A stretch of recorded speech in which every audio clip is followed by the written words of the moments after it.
بسم الله الرحمن الرحيم نحمده ونصلي على رسول الكريم أما بعد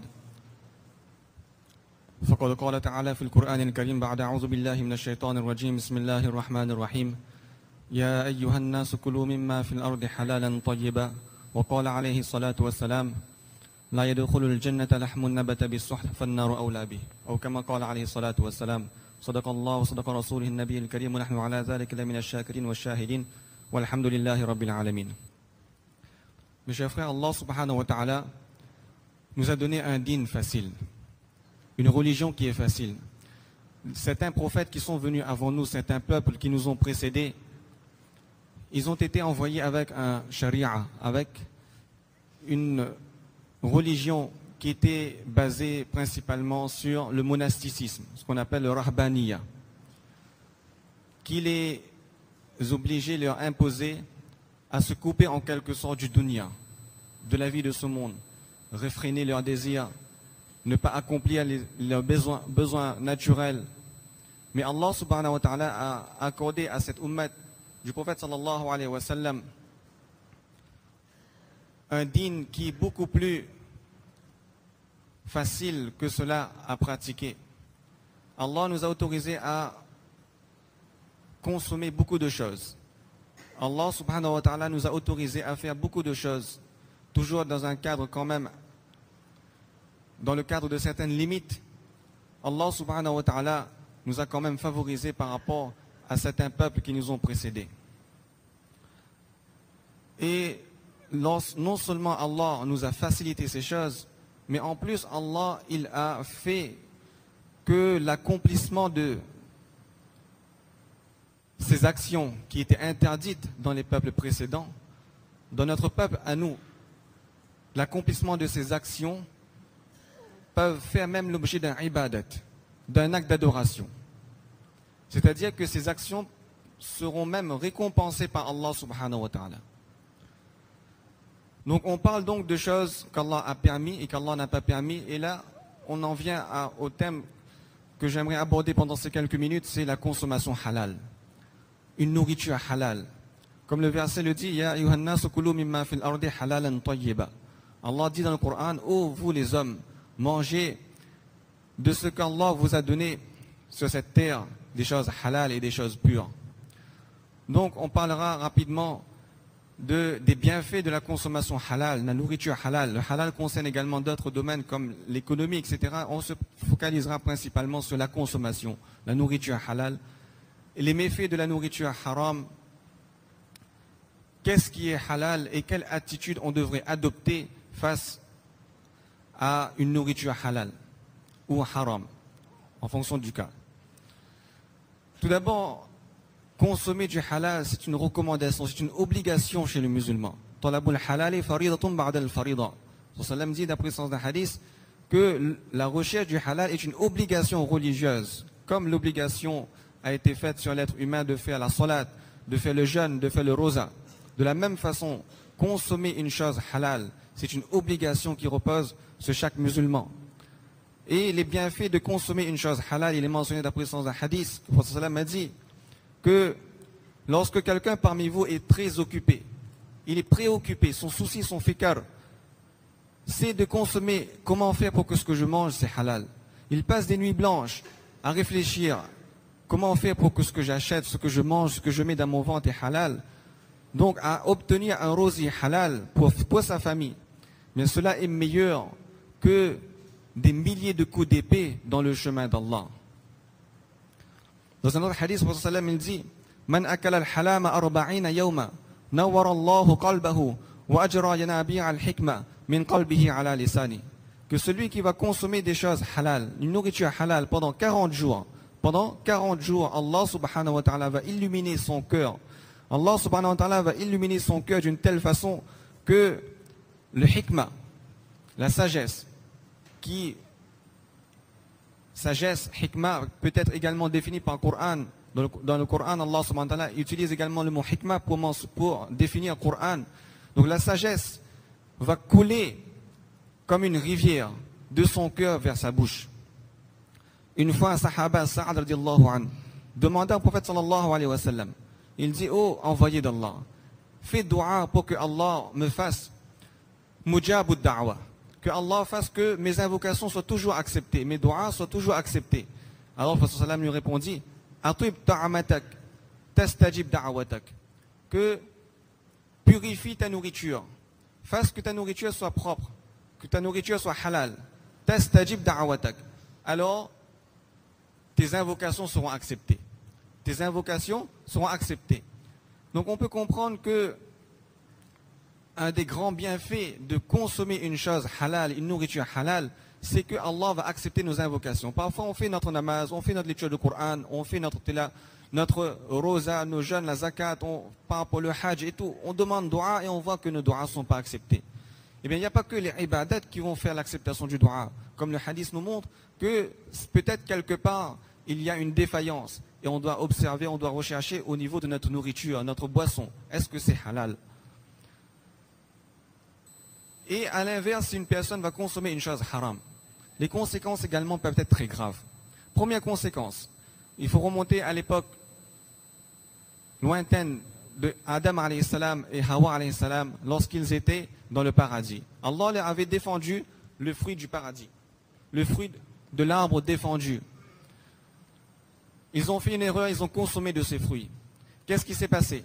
Première chose, première conséquence immédiate de leur consommation de cette chose, nourriture haram, c'est que leurs parties intimes ont été révélées. Allah a découvert leurs parties intimes qui étaient naturellement cachées dans le paradis. Donc, conséquence de la consommation d'une chose haram, c'est que ce qu'un être humain désire cacher va se dévoiler. Une personne consomme l'alcool. Dans l'état d'ivresse, cette personne est amenée souvent à dire des choses qu'elle n'aimerait pas dire en état de conscience normal. Des choses qui sont du plus profond de son cœur qui ressortent sous l'effet de l'alcool. La même chose sous l'effet de la drogue. La même chose lorsqu'une personne commet un vol ou l'adultère. Elle est poursuivie en justice.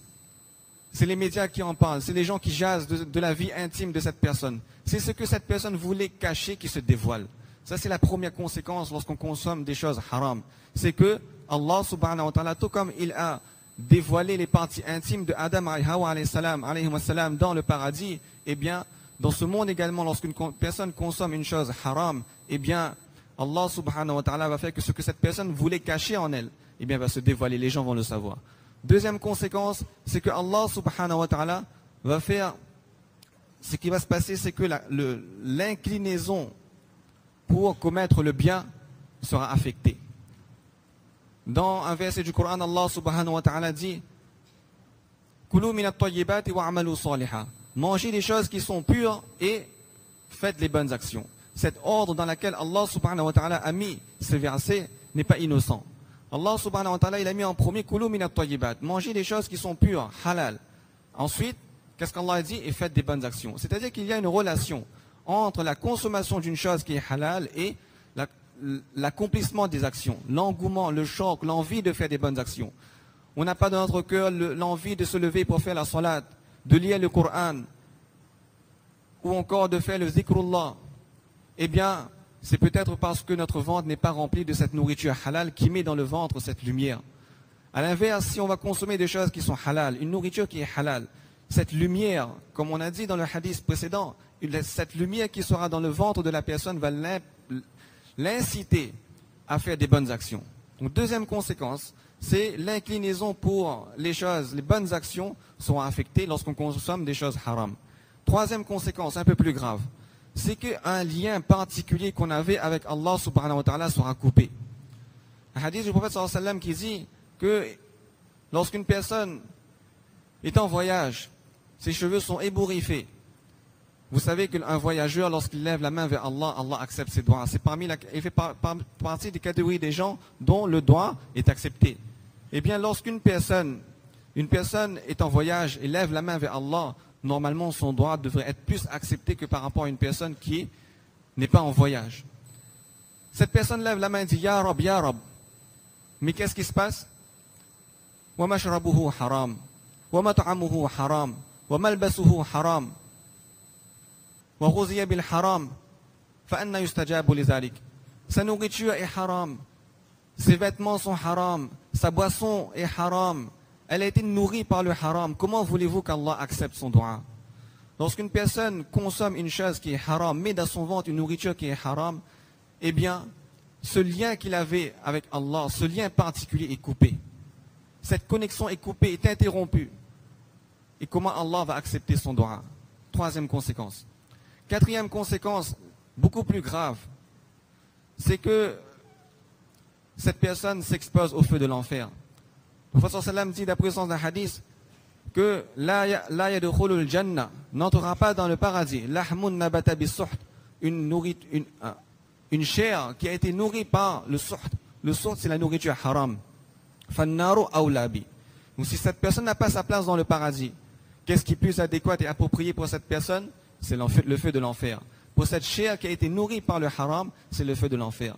Les conséquences sont graves. Première conséquence, on a vu les choses intimes de la personne sont dévoilées. Ce lien avec Allah est coupé.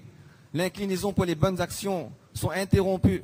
Et cette personne s'expose au feu de l'enfer.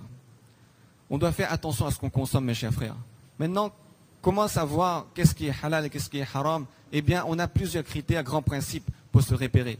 Premier critère, c'est qu'il y a des choses qui sont claires et nettes que l'islam a interdit à travers les versets du Coran et les hadiths. Allah subhanahu wa ta'ala dit dans le Coran que le sang, la chair du khinzir, du porc, l'alcool, la chair du cadavre, etc., ces choses-là sont totalement interdites. La drogue, ces choses sont interdites. Ça c'est écrit, innamal khamru wal maisir wal ansab, c'est écrit dans le Coran. Allah a interdit ces choses-là. Premier critère. Deuxième critère, on peut avoir des choses qui sont halal, de par leur nature.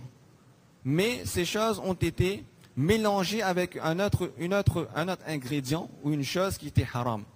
Par exemple, on prend un exemple comme ça, à la volée, un yaourt. Le yaourt, c'est le lait, c'est la crème, c'est le sucre, etc. Mais si on a mélangé dans ce yaourt de la gélatine, par exemple, qui n'est pas halal, eh bien, ce yaourt, au départ, était halal, mais l'adduction de quelque chose qui est haram va rendre ce yaourt haram. Troisième critère, c'est que la chose n'a pas été mélangée avec une chose qui était haram. La chose en elle-même n'est pas définie comme une alimentation, une nourriture haram, mais elle a touché une chose qui est haram. On appelle cela contamination. Le cas de la viande, elle est halal. Mais si cette viande a touché quelque chose qui est haram, comme la viande de porc ou une viande qui n'a pas été, qui n'est pas le résultat d'un égorgement selon le rite islamique, eh bien, ce contact-là va faire que les deux viandes deviennent haram, par contamination. Et autre critère, c'est les choses, les nourritures qu'on achète, qu'on a acquis de façon illégale. Par exemple, le vol. On a commis un vol pour se procurer une nourriture, cette nourriture est haram dans notre vente. Et dernier critère, c'est la nourriture que l'on a achetée avec l'argent haram. Par exemple, avec de l'argent de l'intérêt, on a acheté une nourriture, eh bien cette nourriture est haram également.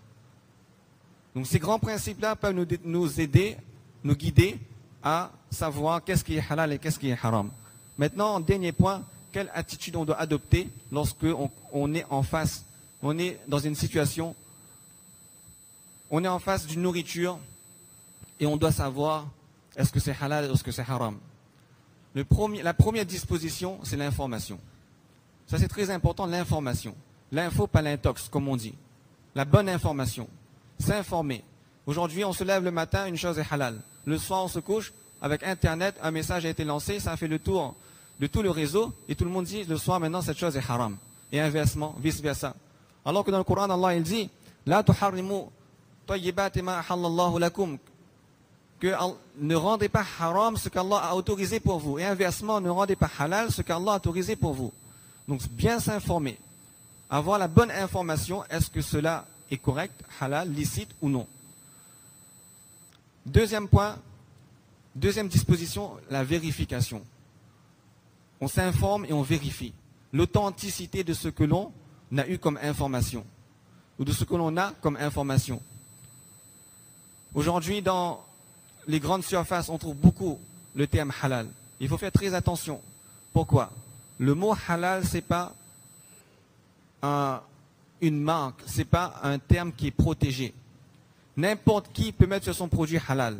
Et pour des raisons économiques, n'importe qui peut vendre des choses qui ne sont pas authentiques, uniquement pour le profit du gain.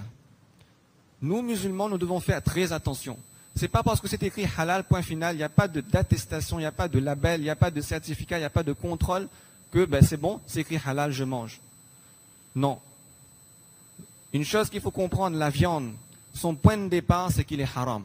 C'est à nous de nous informer si elle est halal. À la différence des autres nourritures, la viande, son point de départ, une viande tombe sur notre table, eh bien on ne peut pas manger comme ça de but en blanc. On doit s'informer, est-ce qu'elle est halal? Si elle est halal, on peut la consommer. À la différence des autres choses, la viande a sa particularité. C'est cette particularité-là. Au départ, elle est haram, c'est à nous de savoir si elle est halal pour la consommer. On a différents moyens de le savoir. Soit on s'informe, il y a un label, il y a un certificat, il y a un contrôle. Soit la personne qui nous le dit, c'est un musulman à qui on a confiance. Il nous dit c'est halal, tu peux manger, c'est bon. Il y a différents moyens de le savoir. Pas très compliqué. Mais on doit s'informer, on doit savoir. On ne mange pas comme ça de but en blanc. On ne va pas dans le supermarché, on prend n'importe quoi et on met dans sa bouche. Très important, mes chers frères, de faire attention à cela. Troisième point, troisième disposition, la précaution. La précaution. En cas de doute, s'abstenir. Récemment, en France, ça a fait la une de certains magazines. Dans un restaurant halal, on vendait des choses halal, un musulman vendait des choses halal, des kebabs halal qui contenaient du porc. Des tests ont été faits, envoyés au laboratoire, des photos à l'appui. Un musulman qui vendait des kebabs halal, avec la mention halal, mais qui contenaient de la viande du porc. Aujourd'hui, on est prêt à faire n'importe quoi pour faire englober les gens n'importe quoi. On doit faire très attention. C'est notre devoir de s'enquérir. La précaution. On a aujourd'hui des cas aussi des gens qui volontairement font la politique de l'autruche. Ils se couvrent la tête. Ils disent, moi je ne regarde pas l'ingrédient parce que je ne veux pas tomber sur un truc haram et je ne pourrai pas manger. Le désir passe avant l'ordre d'Allah subhanahu wa ta'ala. On fait la politique de l'autruche. De toute façon, je ne sais pas trop ce qui est écrit, c'est compliqué, c'est des trucs chimiques, etc. Moi je ne vais pas m'informer. Moi je prends, je mange. Non. On doit s'informer, on doit vérifier et on doit prendre des précautions. Dans le hadith Norman ibn Bashir, Allah dit Al-halal bayyin, que le halal est clair, wal haram bayyin, et le haram est clair, wa baynahuma mushtabihat. Et entre les deux, il y a des choses qui sont douteuses. Faman ittaqa shubuhat istabra'a li dinihi wa 'irdihi. Celui qui se préserve des choses qui sont douteuses, elle va préserver son din et sa dignité. Waman waqa'a fi shubuhat waqa'a fil haram. Et celui qui va tomber dans les choses douteuses, va accepter de prendre les choses douteuses, eh bien cette personne va tomber dans le haram. Le hadith continue, il dit c'est comme le berger qui emmène ses animaux dans un pâturage. Il y a une limite. Il y a le pâturage d'un autre propriétaire. Et s'il laisse traîner ses troupeaux à la limite de la pâturage, eh bien qu'est-ce qui va se passer? Eh bien les animaux, les bêtes, vont manger les herbes qui ne lui sont pas autorisées. Lorsqu'on s'approche de la limite des choses douteuses, on tombe dans le haram. Le hadith continue et dit également que c'est comme un roi qui a son domaine privé. Ala inna himallahi maharimuh. Et le domaine privé d'Allah subhanahu wa ta'ala, c'est le haram. Lorsque Allah a défini des choses qui sont haram, ça c'est son domaine privé. On n'a pas le droit de pénétrer dans le domaine privé d'Allah subhanahu wa ta'ala. Donc, il est très important. Le temps est court, on n'a pas le temps de s'attarder trop là-dessus, sur ces points-là. Quatrième point important, c'est la conscience. Quatrième disposition que l'on doit avoir, c'est la conscience de manger halal. Nos enfants, des gens qui vont à la cantine. Combien d'élèves à la madrasa qui me disent, Moulissa, moi je mange la viande, moi. Mon papa, ma maman m'a dit que je suis encore petit, ça ne fait rien, mange quand tu seras plus grand l'année prochaine, là tu vas t'abstenir. On ne donne pas à nos enfants la conscience de manger quelque chose halal ou de s'abstenir du haram. Comment demain, à cet enfant, du jour au lendemain, il va changer son habitude alimentaire après avoir consommé des choses haram pendant des années? C'est une conscience qui doit reposer sur chaque musulman. La responsabilité de chaque parent pour lui-même et pour ses enfants. Le Prophète sallam, il y avait son petit-fils, Hassan radiallahu an, qui était en train de manger une date qui provenait des choses de la sadaqa. Et cette date n'était pas autorisée pour la famille du prophète sallallahu alayhi wa sallam. Un enfant, une date dans sa bouche, c'est quoi? C'est insignifiant. par pitié, qu'est-ce qu'on dirait? On le laisse manger une date, c'est même pas un morceau de viande. Le Prophète, qu'est-ce qu'il a dit? Il a dit, Hassan, rejette, crache ce morceau de date. Un enfant, le Prophète lui a fait cracher le morceau de date. Parce que c'était un objet haram dans sa bouche. Pour nos enfants également, on doit s'inquiéter. Parce que si demain on veut faire une communauté qui soit solide, ferme dans sa foi, dans sa religion, eh bien, il est très important que on veille à ce qu'on consomme, à ce qu'on mange. Donc également, vous avez peut-être déjà entendu écho qu'il y a un comité qui a été mis en place, le comité de surveillance du halal à La Réunion, qui est le résultat d'un partenariat entre le Centre islamique et le CACM. Ce comité a pour objectif d'aider, de guider le musulman à consommer, à se retrouver dans le domaine du halal. Donc, Inch'Allah, ce comité qui vient de débuter, faites droit pour qu'Allah subhanahu wa ta'ala fasse qu'il y a résultat et qu'il y aura un bienfait pour la communauté. Et faites droit également pour qu'Allah subhanahu wa ta'ala fasse que cela soit un moyen pour que l'ensemble de la Ummah arrive vers une consommation halal. Ensuite également, très prochainement, il y aura également une distribution qui sera faite à propos des ingrédients. Il y a beaucoup de demandes à propos des nombres, les chiffres, les additifs, etc. Prochainement, il y aura une distribution qui sera faite. Et à part de cette carte, une carte sous forme de carte qui contiendra ces numéros, vous pourrez vous référer à ces cartes-là pour vous repérer dans les ingrédients, qu'est-ce qui est bon, qu'est-ce qui n'est pas bon. Donc, utilisez cela pour, lorsque vous faites vos achats, pour vous repérer dans vos achats de faire en sorte à ce que votre consommation soit halal et soit conforme à l'ordre d'Allah subhanahu wa ta'ala. Donc Allah nous confie de comprendre et de pratiquer ces quelques points et de les propager également. Wa akhiru da'wana alhamdulillahi rabbil alamin.